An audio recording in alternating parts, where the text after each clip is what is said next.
Hello and welcome to Livewires by Hold Still. I'm Grady Wolf, and if there's one sector that has captured the attention of Australian investors over the last 10 years, it's undeniably the healthcare sector.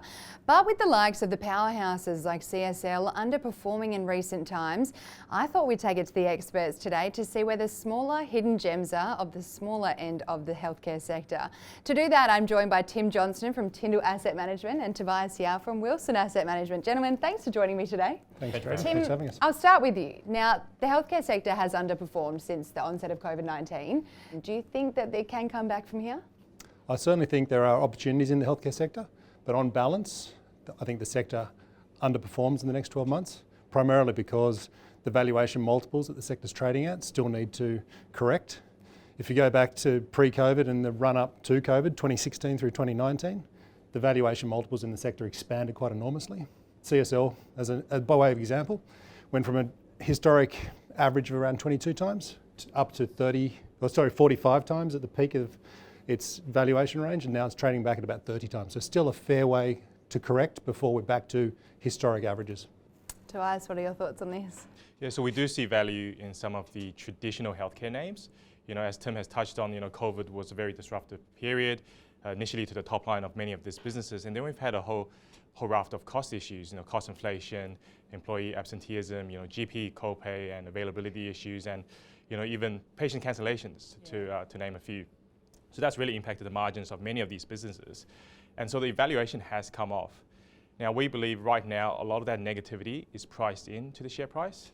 In fact, if you look over the last 6 months, we've had 2 takeovers in Silk Lasers and SDA Health. So that's really highlighting the value in the space. So we're positioned that way, invested in many of these traditional names. Now, do you think it's important for investors to have healthcare exposure in their portfolios? Absolutely. I guess if I focus on the traditional names, investors like the fact that these are structural growth stories. They're exposed to the aging population growth, and regulatory backdrop is typically very stable. And if they have an offshore operation and succeed in their offshore strategy, then they could grow to be very large businesses like the ones in the ASX 100. So we do see a lot of value. We think the sector as a whole exhibits both growth and defensive characteristics, which should produce pretty good returns on a risk-adjusted basis over many years. Tim, what are your thoughts? Do you think it's important to have exposure to healthcare of some form in your portfolio? Listen, ideally, I agree with everything Tobias said there. The fundamentals of the sector are very attractive to investors. I think, as I said earlier, though, you do need to be selective in the exposures you do take, because the valuation multiples are also important, and the price you pay for exposure to that asset class is important. And Tim, staying with you, do you think there are different ways of assessing small cap healthcare stocks as opposed to small caps in general? I think you probably need to set aside the biotechs. They're a bit of a different beast. But beyond that, healthcare names are fairly much the same as other industrials. You need to get a good understanding of the company's earnings capacity, its growth potential, and the quality of the business in terms of its riskiness and the reinvestment needs. To do that, you need to understand the competitive dynamic of the industry and the sources of value creation within the industry. So it's no different in healthcare than in other parts of the market. I would say, though, that stocks that are in the US market, there is a bit of nuance there. Because of the archaic nature of the US healthcare system, there are quite misaligned incentives in a lot of instances, and perverse outcomes as a result of that.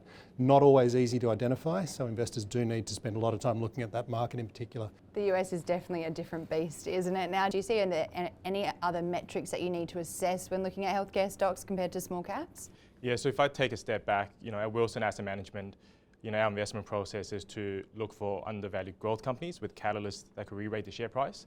And with healthcare names, it's the same. We are looking for those inflection points.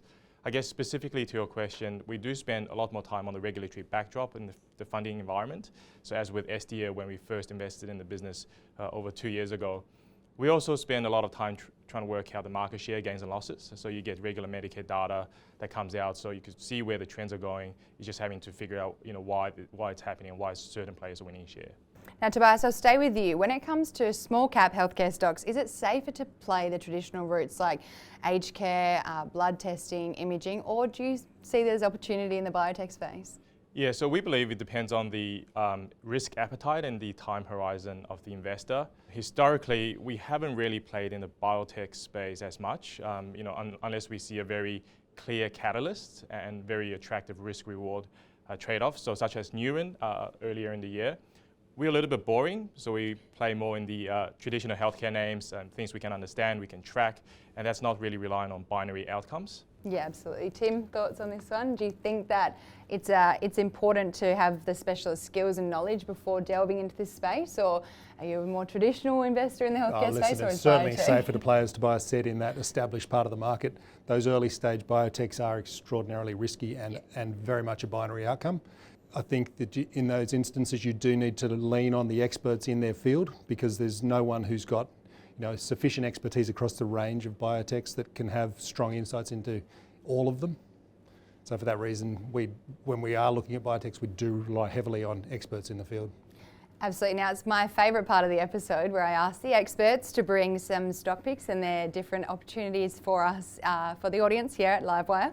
Now, Tim, I'll start with you. Where are you seeing the opportunities and within this subsector, and can you provide an example of a buy? Sure. A stock that I would encourage investors to have a good look at is Aroa Biosurgery. It's a company, in very simplistic terms, which is a disservice to it. It basically develops and manufactures surgical meshes and skin substitutes, very crudely speaking, and as I say, it does a disservice given the science that's actually supporting these products. But that said, the reasons I like it, it's a very, very large market opportunity. In aggregate, its markets are in the order of $1.5 billion US. It's a company that's coming to market with products that are differentiated and disruptive on price. They're coming at a lower price point. And in addition to that, for the three key stakeholders in the market, it's beneficial for patients, beneficial for doctors, and it's beneficial for hospitals. So you're basically giving everyone in the value chain a benefit by adopting these products. For that reason, we think the adoption will be relatively rapid and the market share gains should be very solid over the next 3 to 5 years. Aroa Biosurgery, you've heard it here from Tim. Now, Tobias, where are you seeing the opportunity and where's your buy rating for us? Yeah, so we quite like the pathology and radiology space. So Helios is a standout name for us. It is a battleground stock. There's an ACL takeover in the background, and they're sort of facing some of the industry headwinds with GPs currently. However, we believe the market's missed how hard they've gone in terms of cutting costs and fixing their balance sheets. So once some of the headwinds washes through, we believe the earnings on the other side is going to be a lot stronger than expected over the next 2 years. So Helios is a buy for us. Well, that's all we have time for today. I hope you enjoyed that special healthcare episode of Livewire's Buy, Hold, Sell. If you did, why not give it a like? Remember to subscribe to our YouTube channel. We're adding so much great content every single week.